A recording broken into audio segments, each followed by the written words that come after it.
রাস্তাটি নিয়ে ভিডিও করে যাচ্ছি। এখন আমি ক্লান্ত। 46টা ভিডিও এই পর্যন্ত আমার ফেসবুক পেজে এবং আইডিতে আমি ছেড়েছি।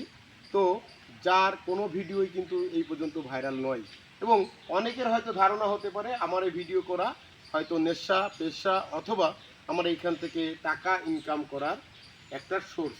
আসলে আমার টাকা ইনকাম করার কোনো ইচ্ছা শক্তি এইখানে নাই। করে আমি একটা কারণেই ভিডিও করে থাকি, সেটি হচ্ছে এই এলাকার মানুষের অন্তত যোগাযোগ ব্যবস্থাটা যেন ভালো হয়।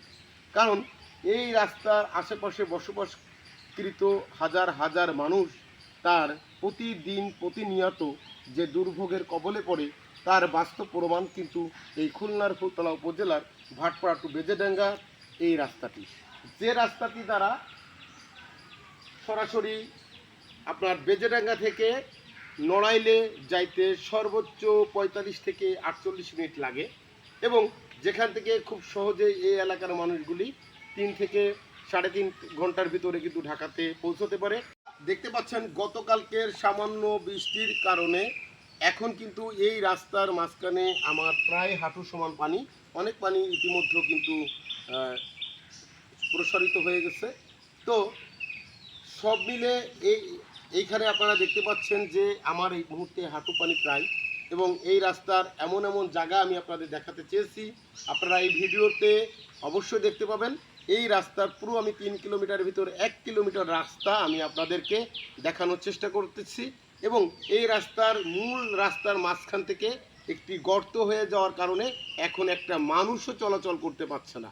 শুধু তাই না, এই রাস্তার পুরো 3 কিলোমিটার ধরেই কিন্তু একই অবস্থা, জরাজীর্ণ অবস্থা, অর্থাৎ এই রাস্তা দিয়ে এখন কিন্তু আর চলাচলের সুযোগ নাই। যে রাস্তাটিতে এক সময় আজ থেকে 20-22 বছর আগে দেখেছি এই রাস্তায় বাস চলতো, এই রাস্তা দিয়ে আপনার খুলনা ফুলতলা বিভিন্ন স্থানে যশোর খুলনা বিভিন্নভাবে সুন্দরভাবে অল্প সময় মানুষ যোগাযোগ করতে পারত। এই এলাকার আশেপাশে গড়ে ওঠা যে দোকানগুলি, যে মুদি দোকানগুলি, যে ওষুধের দোকানগুলি, সেগুলি কিন্তু প্রায় বন্ধ হওয়ার উপক্রম হয়ে এসেছে, এবং এই রাস্তাটি পাশে বসবাসকারী মানুষগুলি, এই রাস্তার পাশে বসবাসরত মানুষগুলিও কঠিন বিপদগ্রস্তের মধ্যে আছে, কঠিন বিপদের মধ্যে আছে। তাদের সবচেয়ে বড় বিষয় হচ্ছে তাদের এই মুহূর্তে কোনো প্রকার অসুস্থতা হলে এইখান থেকে একটা হসপিটালে নিয়ে যাওয়া অনেক কষ্টদায়ক, এবং না পাওয়া যায় একটা ভ্যান, না পাওয়া যায় কোনো ভ্যানে কোনো একটা গাড়ি। তার আশেপাশে যে ছোট ছোট রাস্তাগুলি আছে এই রাস্তাগুলি কিন্তু এখন ব্যবহারকৃত হচ্ছে, এবং সেই রাস্তাগুলিরও এই মুহূর্তে বেহাল দশা। আর আমরা এই ভিডিও করতে করতে হারিয়ে ফেলেছি প্রায় সেই আশা আকাঙ্ক্ষা, এবং আগামী দিনের প্রজন্মকে, যে প্রজন্ম আগামী দিন অন্তত এই রাস্তায় সুরক্ষিতভাবে জীবনযাত্রা করবে, এই রাস্তা দিয়ে স্কুলে যাতায়াত করবে, এই রাস্তা দিয়ে মাদ্রাসা যাতায়াত করবে। এই এলাকার বিশেষ করে এই রাস্তা সংলগ্ন কিন্তু একটি ফ্যাক্টরি আছে, ভাটপাড়ার সংলগ্ন কিন্তু অনেকগুলো প্রতিষ্ঠান আছে, যে সকল প্রতিষ্ঠানগুলি এই এলাকার অনেক বেকারত্ব নিরসনের বিশেষ করে সুযোগ রয়েছে, কিন্তু সেই নিরসনের সুযোগের পরিবর্তে এখন এই কলকারখানাগুলো কিন্তু এখন প্রায় বন্ধ হওয়ার উপক্রম হয়েছে, কারণ এই রাস্তা দিয়ে মানুষ চলাচল না করার কারণে। দর্শক, আমি কিন্তু এই রাস্তার পুরো 3 কিলোমিটারের ভিতরে 1 কিলোমিটার আপনাদের দেখানোর চেষ্টা করেছি। শুধু তাই না, এই রাস্তার আমি যত দূর পর্যন্ত আমি যাব ঠিক পুরো 3 কিলোমিটারই কিন্তু খুবই খারাপ অবস্থা। এই বেহাল দশায় এই এলাকার মানুষ কিন্তু এখন কঠিন থেকে কঠিন অবস্থান ধারণ করছে। এই রাস্তার টোটালি যোগাযোগ ব্যবস্থা বন্ধ হয়ে গেছে। রাস্তার মাঝখানে কিন্তু আপনারা আমি ভিডিওর মাধ্যমে দেখানোর চেষ্টা করেছি যে পুরো এই রাস্তাটি দ্বিখণ্ডিত হয়ে গেছে, এবং এই রাস্তার উপর দিয়ে একটি গাড়ি কিন্তু চলাচল করতে এই মুহূর্তে পারছে না। শুধু তাই না, একটা মানুষও কিন্তু যাতায়াত করতে পারছে না, এবং এই রাস্তার পুরো 3 কিলোমিটারই কিন্তু এই পানিবন্দী, অর্থাৎ এই রাস্তা এখন আমাদের জন্য একটা দুর্ভোগের আস্থাস্থল হয়ে দাঁড়িয়েছে।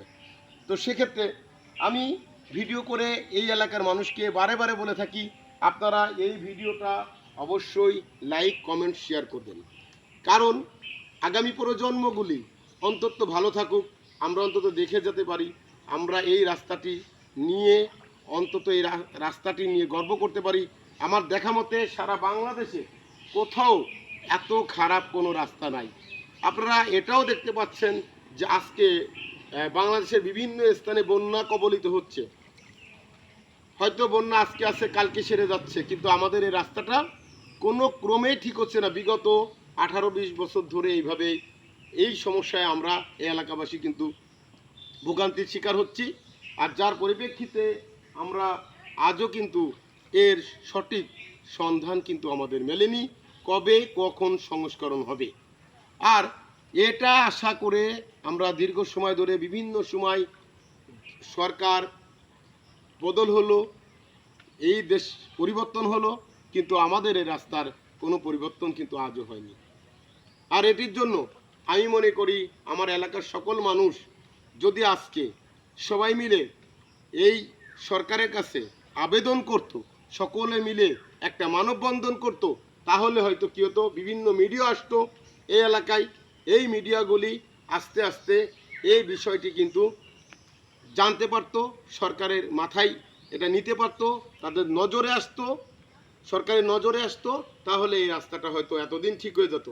আমি জানি না কত বছর অপেক্ষা করতে হবে এই রাস্তাটির জন্য, আর কত বছর এই এলাকার মানুষের কষ্ট করতে হবে, আমি জানি না আর কত বছর এই মানুষ এই দুঃখ দুর্দশা নিয়ে বসবাস করবে। তো সেক্ষেত্রে আমি আপনাদেরকে অবশ্যই অনুরোধ জানাবো, এই ভিডিওটি অবশ্যই লাইক কমেন্টস শেয়ার করে অন্তত সরকারের নক্ষদর্পণ পর্যন্ত পৌঁছে দিন। তাহলে হয়তো এটি দেখে হয়তো সরকার তার মানসিকতার পরিবর্তন এনে তা অবশ্যই আমাদের এই রাস্তাটি হয়তো ঠিক করে দিতে পারে। তাহলে আমার একার চেষ্টায় কখনো কোনো দিন হবে না।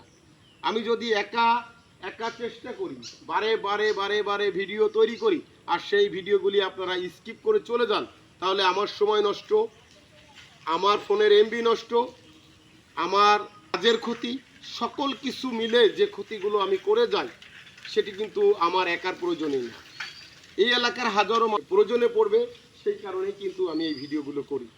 তো অনেকে এই চিন্তাধারা নিয়ে বসে থাকেন, তাই বলবো যে আসলে আমি এই ফেসবুক থেকে কিন্তু কখনো ইনকাম করি নাই, আর কোনো মনিটাইজেশনও পাই নাই, খালি একটা কারণে এই সময় নষ্ট করে ভিডিও তৈরি করি, সেটা এই এলাকার মানুষের জন্য, এই এলাকার মানুষ যেন ভালো থাকে, এই এলাকার আশেপাশের মানুষগুলো ভালো থাকে, এই রাস্তাটি সহজে আমরা ঢাকা যোগাযোগে ব্যবহার করতে পারি, এই রাস্তাটি নড়াইলের সাথে সরাসরি যোগাযোগ করতে পারি, এই রাস্তাতে আমরা সরাসরি খুলনা বিভাগে আমরা খুলনায় যাতায়াত করতে পারি।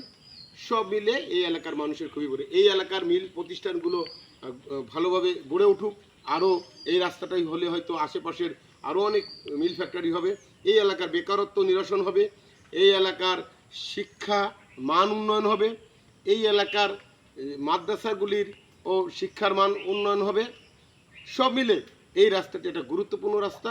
সেহেতু আমি আপনাদেরকে আবারও অনুরোধ করব, এই ভিডিওটি যথাসম্ভব লাইক কমেন্টস এবং শেয়ার করতে ভুলবেন না।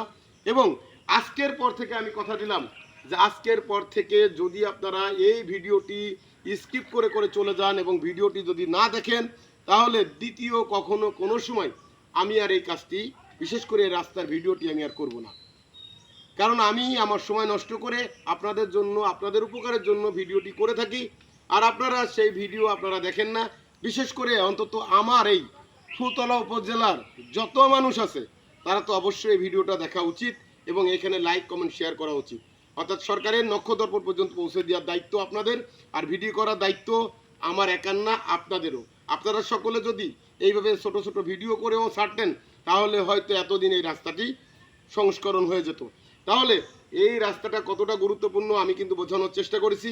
তো যাই হোক, সকলকে আজকে এই পর্যন্ত আমি বিদায় নিচ্ছি। আমি সেলিম, আবার দেখা হবে, কথা হবে হয়তো কোনো একটি ভিডিও নিয়ে। সকলে ভালো থাকুন, নিজের প্রতি খেয়াল রাখুন। আল্লাহ হাফেজ।